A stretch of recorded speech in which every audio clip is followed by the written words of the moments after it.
Iginiit ni Senador Panfilo Ping Lacson na dapat mas bigyang puwang ang mga lokal na programa sa pambansang budget. Matapos lumabas sa maliit pa rin ang bahagi ng mga proyektong inaprubahan mula sa mga mungkahi ng Local Development Councils. Si Jane Godnita magbabalita.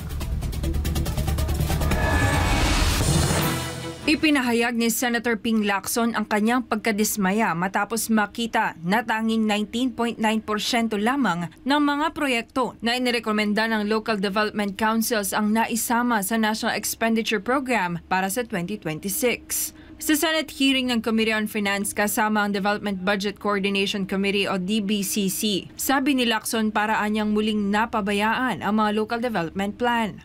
Dagdag pa ng senador, inaasahan niya na ang mga lokal na proyekto ay bubuo ng malaking bahagi ng NEP o kahit man lang 30 hanggang 40% nito. Isa sa nakikitang dahilan ng senador ay ang schedule ng pagsusumite ng mga mungkahi ng Regional Development Councils. Karaniwang isinusumite ito sa buwan ng Oktubre, samantalang nagsisimula ng budget call tuwing Enero. Bunsod nito, iminungkahi ni Lacson na tapusin ng Regional Development Councils ang kanilang mga panukala bago matapos ang Disyembre at agad na isumite sa Department of Budget and Management upang maisama sa formal na proseso ng pagbuo ng budget.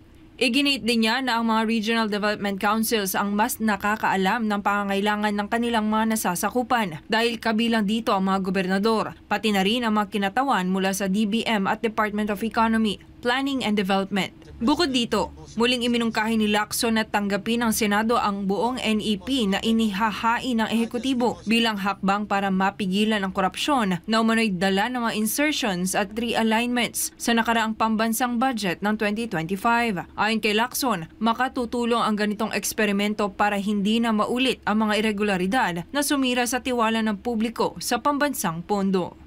Ito si Jane Godnita, News Citizen Correspondent, nag-uulat para sa Diyos at sa Pilipinas nating mahal.